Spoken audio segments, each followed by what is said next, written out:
Anthony Slater here at Chesapeake Energy Arena with Darnell Mayberry for the Thunder post-game report presented by Bob Moore Ford. Maybe the last home game in here for the season, because 199, the fourth straight overtime game in the series. The Grizzlies pull out their third.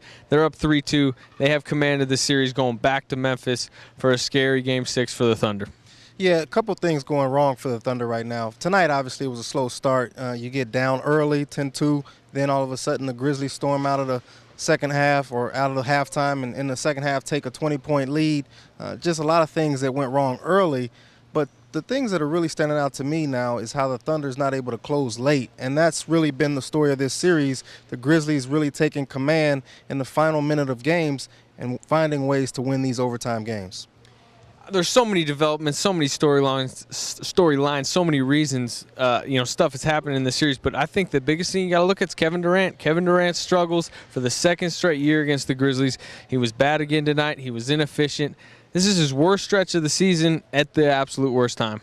I think he's tired. I really do. I mean, he's averaging 47.6 minutes in this series, and he's just not getting a rest. He played more than 40 minutes in 6 of the last 8 games in the regular season, led the league in minutes in the regular season. So not only is Tony Allen and Tayshaun Prince doing a fantastic job on him, but I think mentally, physically, he's just fatigued right now, and that's not an excuse or a cop-out for Kevin Durant. I'm not defending him, but I think he's played so many minutes. It's been such a grueling season with all the injuries. He's had to do so much. I'm just not sure how much he has left in the tank. I got to ask you about Russell Westbrook's game, maybe one of the most confounding games ever. I mean, we're talking about a triple-double, 30 points, 10 rebounds, 13 assists.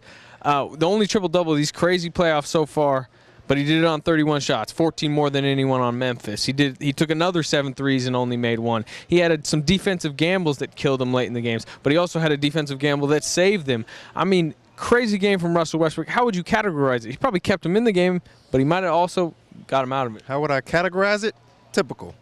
That's what it is. I mean, that's Russell Westbrook. By now, you know that's what you're going to get out of Russell Westbrook. He's going to give you some great plays, and he's going to take away some and have some boneheaded plays. And that's just kind of who he is and the type of player he is.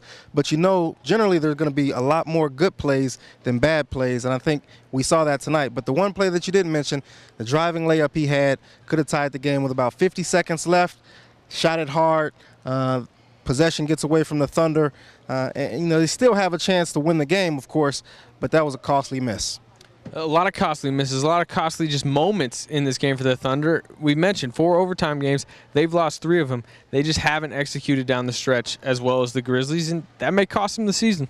Yeah, I mean, that's sort of what we're looking at right now, and I think tonight, Kevin Durant taking that shot. It was 2.9 seconds left, and he had a chance to win it. It was just an ill-advised shot.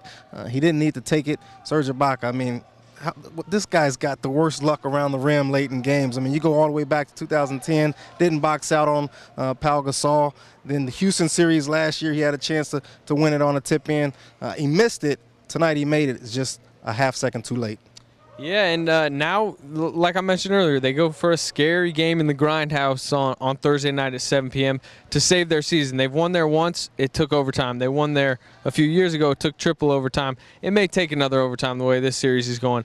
You think they can do it? Do you think they can bring the series back here for a deciding Game 7? I think so, because we still haven't seen the Thunder play a good game yet on both ends of the floor. Offensively, they haven't really put it all together. Kevin Durant, Russell Westbrook struggling with their shots. And defensively, we're still seeing them play inconsistent basketball. So I think if they just put together one really good game, it needs to be Game 6, and they could get out of there with a win. And then come here, you would give them the better chance to win in Game 7. So they just really got to put together 48 minutes of good basketball on both ends of the floor. And you never know what's going to happen in this series, which may be the craziest series in NBA history. I mean, we'll see about that. But for the best news coverage anywhere, stay tuned to newsok.com and every day in the Oklahoma.